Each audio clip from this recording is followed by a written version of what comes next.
So real quick, before we get down that rabbit trail a little bit too far, let's talk about the implementation of culture inside of your company. How do you make it a thing?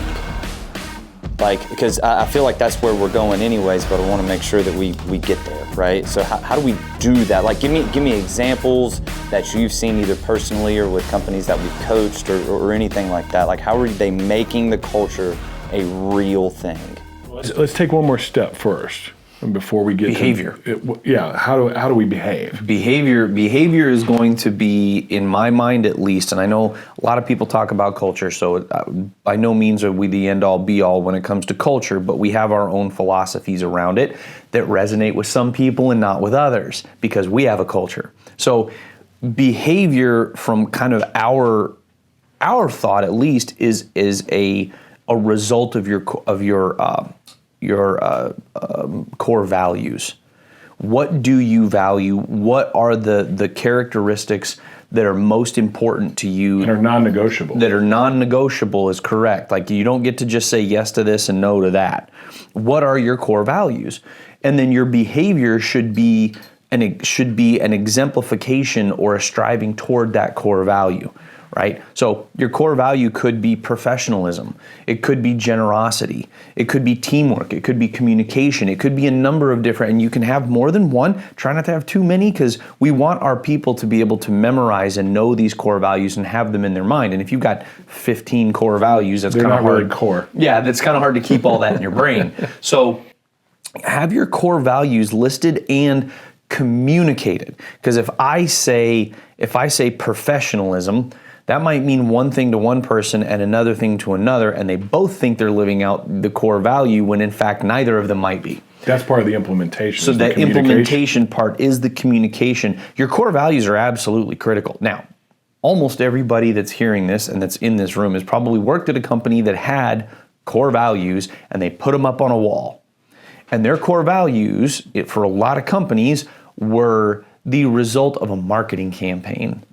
And it wasn't that they were core values, they were just some really nice words that they thought people would like to hear about you and your business. It might be able to get people to get hired. It might get people hired. Well, and quite frankly though, if we're being honest, when was the last time you purchased a product because of the core value, because of the stated core values of the company who produced that product? I can't. Now, I may have purchased a product because of the way that company is, and because of the way that they are and the way that they act and what they do.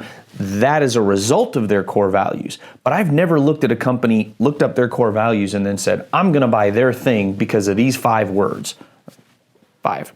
So you got to realize that your core values are not about putting words on a wall that will inspire a customer to buy from you, because it doesn't work. Just pick your favorite company and see if you can name their core values. Now, he's not saying not to put them on a wall. What he's saying is, if you don't live them, you don't communicate them, you don't hold them as non-negotiable. And you don't hold your people accountable to those behaviors and those core values. They're not worth the poster you put them on.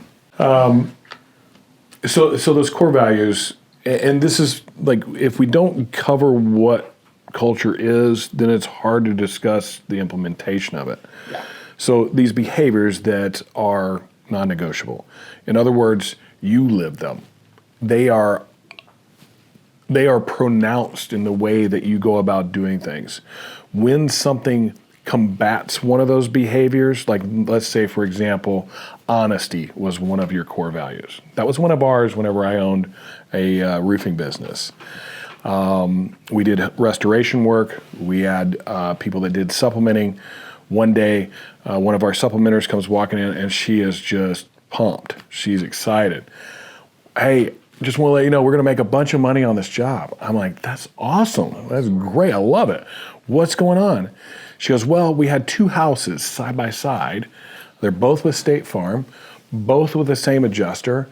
And what I think happened is I think he used the measurements from one house for the other house because they looked the same from the front. I went, well, what's different about them? Well, the one house has a whole extra piece on the back of it. And that's the one he used the measurements from. I said, so there was more squares on that one versus this one. How many more? She goes, 14. I said, so there's 14 squares on this home that don't exist. Nobody knows what squares mean, so if you're not a roofer, what he's saying is Square one feet. house was actually bigger than the other one. 1,400 square feet more of roofing surface which would mean more money without having to do the thing. Right. Well, like I said, our core value is honesty. And I went, that's really cool, but follow me. We walked out of my office, walked across what we called the war room because we had a competitive culture. And we're heading towards the wall, and I did have all of my core values on the wall. And as we start beelining and she sees where I'm headed, she's like, oh. Because on the wall, it hung with honesty. And it said honesty even when others aren't looking. And she goes, well, I'm like, this is my job. This is what I do. I cannot do that job that way. Let's go make the call together. So I called the insurance company, called the adjuster. Mr. Adjuster, I think you've paid us too much money. I think that this house is this and this house is this. I know you were on both of them. I don't know if you just used the same one over, made a mistake, but we know for a fact that this one is 1,400 square feet less than this one. So we would like you to correct it so you don't get in any trouble. There was complete silence on the other end of the line. I'm like, are you still there? He goes, yeah, I've never had anybody call me to tell me I paid too much. I went, hey, I like to be first. He goes, what's the name of your company? Told him the name. He said, hey, if I ever have a homeowner that needs a great contractor, can I send them your way? I said, I would love that. That would be wonderful. That guy proceeded to send us 81 jobs that year. So for 14 squares and living to my core values and being beholden to them, showing that I actually have them as a non-negotiable, even though I could have made a little more money on that project, and I think most would have, she got to see that from me. She got to tell that story over and over again, and it became how the implementation looks. You actually live it. And we got 81 jobs out of it. That's wonderful. It actually helped our business by being non-negotiable on the core value. So don't make a core value you can't live to, and that you can't hold others accountable Or to. that isn't real. Yeah, because it isn't real if you can't. Everyone has to be held accountable to it. Because I can tell you right now,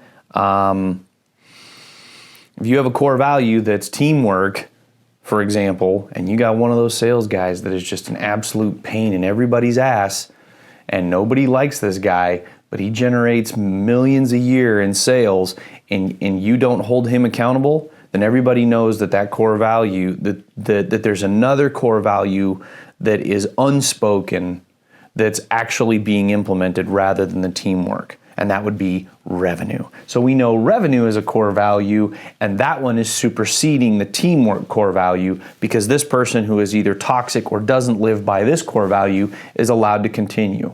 So it's got to be across the board, and it's got to apply to everyone. To the point that you let somebody go over it if they cannot live to the core values. To the extent that you think it might hurt you. It's actually a barrier to entry into the business. It's one of the first things we're talking. We're sharing our vision. We're sharing why we do what we do. We share what our behaviors and core values are, and that we expect everybody that works here to be those things. That will repel some people, and that's okay. You don't want them on your team. So, quick question, because I've heard us say those things, and then they just heard us say, if you don't fit the culture, you got to let go. So I'm just trying to get an understanding of where that kind of comes in, and where's that line kind of drawn between leaving them alone and do your thing, and hey man, you got to go. Is it a part of your culture that not everybody has to participate in it? Because that could certainly be a component. Because I know what you're talking about. You're talking about the isolation structure when you're dealing with a rep who just doesn't get along with everybody, and you isolate them. Okay, does that conflict with your core values?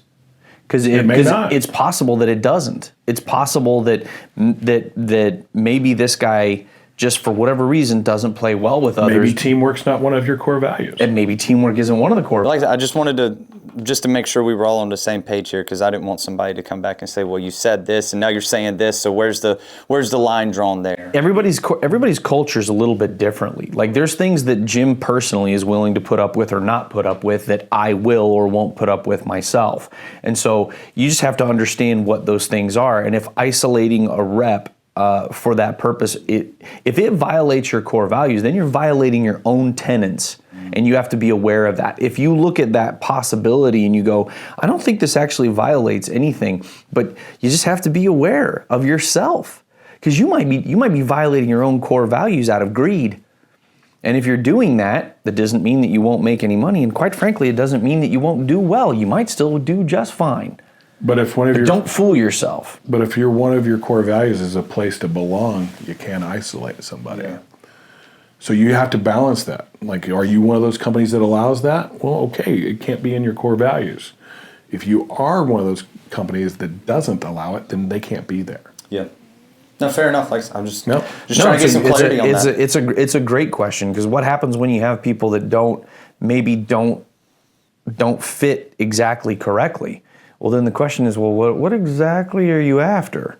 Yeah, me personally, that would not be a part of my company. I don't believe in isolating human beings. Mm-hmm. I just don't. First off, I think it's bad for them. I also think it's bad for the overall culture. Yeah. But that's me. And revenue is not my bottom line driving factor of why I do what I do. Yeah. Have you heard that there's a social network just for you? Well, if you haven't, you're going to. It's the Contractor Collective. It's a purpose-driven social network that we built just for you, so you have a community that's just like you, sharing information to make us all better. No negativity, no distraction. If you're anything like me, you hate social media because of all the distraction and ads and all the other garbage, algorithm telling you what you want. This allows you to create your own algorithm to follow the people you want to follow and get the feed that you want to have. There's also all kinds of other training content, groups to join, fun stuff to do as a community of contractors without the distraction of traditional social media. If that sounds like a good thing for you, go to the Play Store, go to the App Store, download the app and join today, or join right below. In the description, there's a link. Invite all your friends, and we'll see you inside Contractor Collective.